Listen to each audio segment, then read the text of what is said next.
MS Reddy గారు, NTR గారు, పుండరీక అక్షయ్ గారు ఈ ముగ్గురు కాంబినేషన్ లో జరిగినటువంటి సన్నివేశం గురించి చెప్పారు. ఎంఎస్ రెడ్డి గారు మన ఎపిక్స్ పురాణాలు బాగా చదువుకున్నాడు ఆయన. రామారావు గారు మానవ మాత్రుడే, మరి ఆయన కాళ్ళ మీద పడతారంటే ఆయన ఏమన్నా దేవుడా? రామారావు గారితో ఒక సినిమా చేద్దామని ఆయన కాల్ షీట్స్ కోసం రామారావు గారు ఆ రోజు కృష్ణుడు గెటప్లో ఎంటర్ అవుతున్నారు. ఎంఎస్ రెడ్డి గారు ఇట్లా చూశాడు. పాద నమస్కారం చేయటం ఏంటి ఆయన అన్నటువంటి ఎంఎస్ రెడ్డి గారు లటక్కన రామారావు గారు మెడలో వేసి పాద నమస్కారం చేశాడు ఆయన. జయకుమార్ గారు, మనం మాట్లాడుకుంటుంది చమక్కులనే లేకపోతే సరదా సన్నివేశాలను మరుపురాని ఘటాలని మాట్లాడుకుంటున్నాం కదా. అవునవును. అయితే ఒకటి మీరు ఇందాక మనం ఆఫ్ ది రికార్డ్ మాట్లాడుకుంది ఎంఎస్ రెడ్డి గారు, ఎన్టీఆర్ గారు, పుండరీక అక్షయ్ గారు ఈ ముగ్గురు కాంబినేషన్ లో జరిగినటువంటి సన్నివేశం గురించి చెప్పారు. అప్పుడు మల్లెమాల ఎంఎస్ రెడ్డి గారు సహజ కవి ఆయన. సాహిత్యం అంటే చాలా ఇంట్రెస్ట్. ఒకసారి ఎంఎస్ రెడ్డి గారి దగ్గరికి నేను వెళ్ళటం జరిగింది. ఎంఎస్ రెడ్డి గారి సినిమాకి దేవులపల్లి కృష్ణశాస్త్రి గారు పాట రాశారు. ఆ సందర్భంలో వెళ్ళేటప్పుడు ఆయన ఒకసారి చూడటం జరిగింది. అదే ఫస్ట్ టైం ఆయన దగ్గరగా చూడటం. ఓకే.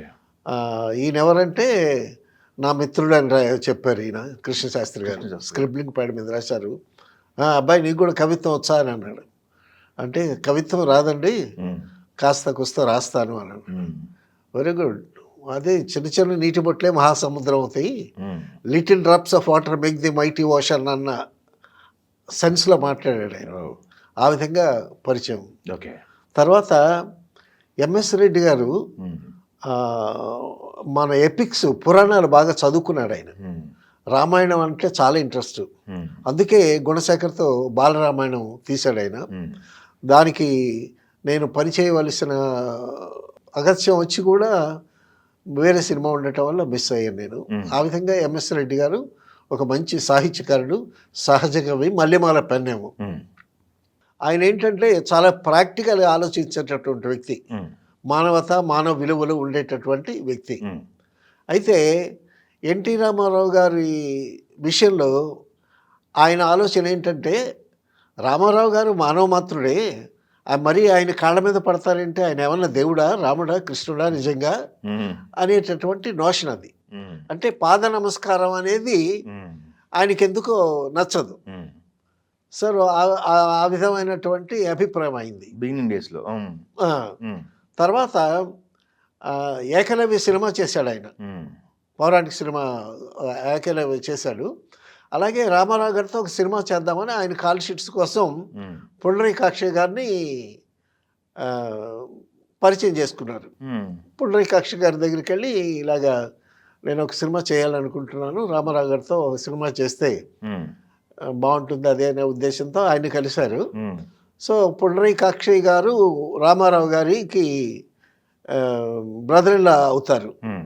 నేను అనుకోవటం ఆయన మిసెస్ బ్రదర్ పుండరీక అక్షయ్ గారు చుట్టరికం అనమాట.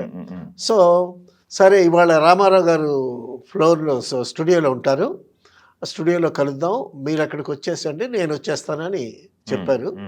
చెప్పిన తర్వాత ఎంఎస్ రెడ్డి గారు స్టూడియోకి వెళ్ళారు. పుండరీక అక్షయ్ గారు పాండీ బజార్ వెళ్ళి ఒక పెద్ద దండ తీసుకొని ఆ దండ తీసుకుని ఫ్లోర్లకి స్టూడియోకి వచ్చారనమాట. అంటే రామారావు గారు ఆ రోజు కృష్ణుడు గెటప్లో ఎంటర్ అవుతున్నారు షూటింగ్కి. సో అందుకోసం ఆయన రాగానే ఒక రాముడు వేషం వేసినా, కృష్ణుడు వేషం వేసినా పుండరీక అక్షయ్ గారు పాండీ బజార్ వెళ్ళి మంచి దండ ఆర్డర్ ఇచ్చింది ఆల్రెడీ.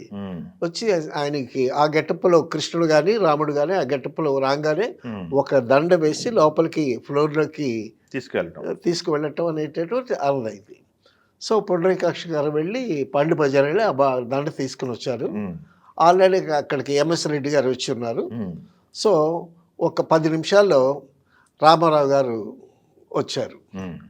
రామారావు గారు కారు దిగి కృష్ణుడు గెటప్లో ఉన్నారు. ఆ కృష్ణుడు గెటప్లో జాగ్రత్త దిగి ఆ పిల్లని గొర్రె చేతిలో పట్టుకుని ఆయన అలా నడిచొస్తూ ఉంటే ఎంఎస్ రెడ్డి గారు ఇట్లా చూశారు.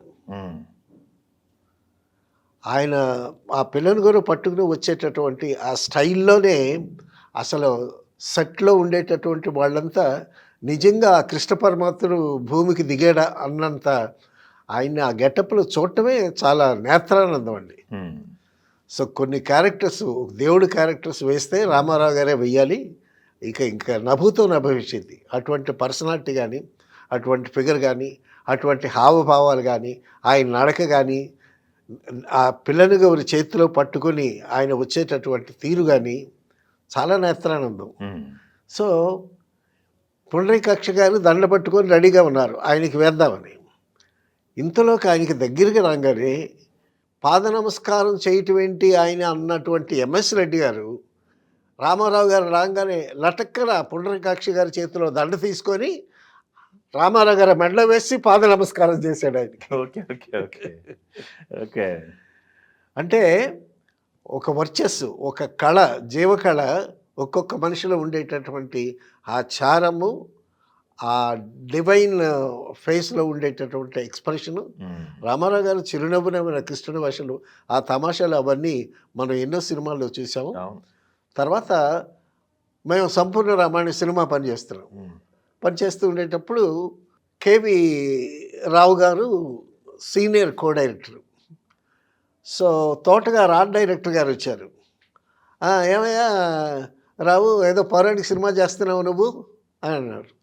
అవునండి, సంపూర్ణ రామాయణం చేస్తున్నాము. సంపూర్ణ రామాయణమా అంటే అది పాత కథే కదా అని అన్నాడు. అవునండి, పాత కథే మళ్ళా తీస్తున్నాం కొత్తగా అని అన్నాడు. సరే, నీ కథలో కామెడీ ఏమన్నా ఉందా అని అడిగాడు ఆయన. ఎందుకు లేదండి, శోభన్ బాబు రాముడు వేస్తున్నాడు కదా, అదే కామెడీ అన్నాడు. అంటే రాముడు వేషం వెయ్యాలి అంటే రామారావు గారే వెయ్యాలి, మరొకళ్ళు వెయ్యటానికి వీలు లేదు అనేటటువంటి ఒక నోషన్లో సరదా అప్పట్లో. అయితే సంపూర్ణ రామాయణం అయిన తర్వాత ఆ సినిమా రామారావు గారు చూసి శోభన్ బాబుని కూడా అభినందించారు. ఆయన కూడా చాలా బాగా చేశాడని చెప్పుకోరు డెఫినెట్గా.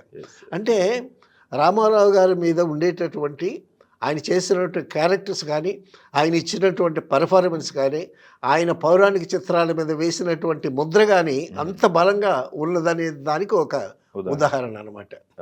సో ఆ విధంగా ఎంఎస్ రెడ్డి గారు ఆ దండ వేసి ఆయనకి పాద నమస్కారం చేయటం జరిగింది. అక్కడ ఆ ఫ్లోర్లో జరిగినటువంటి ఒక మంచి సంఘటన. థ్యాంక్ యూ అండి.